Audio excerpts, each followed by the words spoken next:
Meet Roberto Romero. It's typically bad news when you see a picture like this, not because Roberto had a job, which in itself is bad news and is causing emotional distress among people, but because we'll see what Roberto's emotional distress caused him to do. So, keep watching. But first, just a little bit about JobZombie, the ultimate social network that provides strategies to battle employee burnout. Post content, ask questions, learn wealth creation. JobZombie.com is the starting base to survive the employment apocalypse.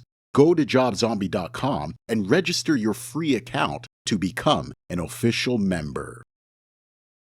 Detroit, Michigan, once a darling to the American economy, has in recent years been plagued by corruption that has destroyed the city. Fortunately, cars are still being made by the Big Three, and parts need to be manufactured. And a lot of this is still taking place in Detroit, where Mr. Romero was working. The monotony of factory work wears on people. We literally have zombies living and working alongside us. Is it much of a wonder to us if they do things like what Mr. Romero did? Roberto Romero of Detroit was arraigned Wednesday for allegedly setting two women he previously worked with on fire. He was using a ketchup bottle filled with gasoline to ignite us. Throw the gasoline on the ladies and then light them on fire. According to the Wayne County Prosecutor's Office, after Romero was fired, he returned earlier this week and allegedly set the women on fire. Saw her and he set her on fire. The other complainant was sitting in her vehicle. She saw the other complainant being set on fire. He then came over to her and set her on fire. One woman, 57 years old, the other 50 years old, both of Detroit, both sustaining multiple injuries, including to their hands, arms, necks, and face.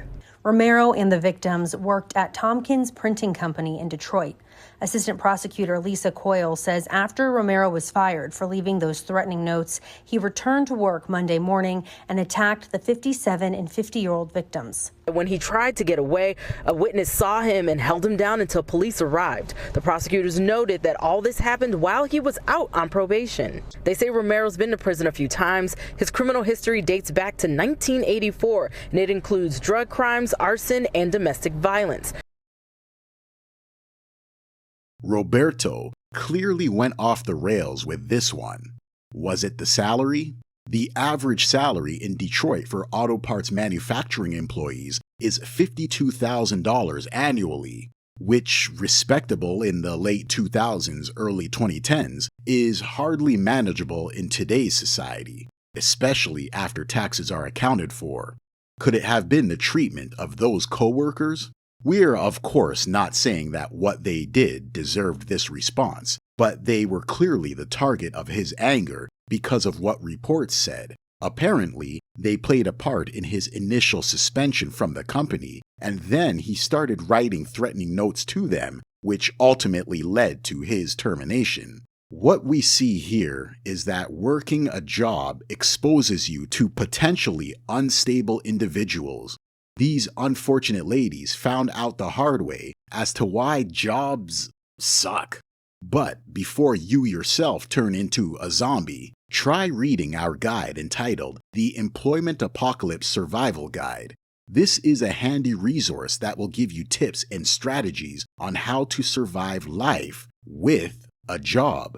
Just click on the registration link in the description box below to receive the details. And don't forget to subscribe to this channel so you can be an official supporter of the JobZombie movement. And, as always, thanks for watching.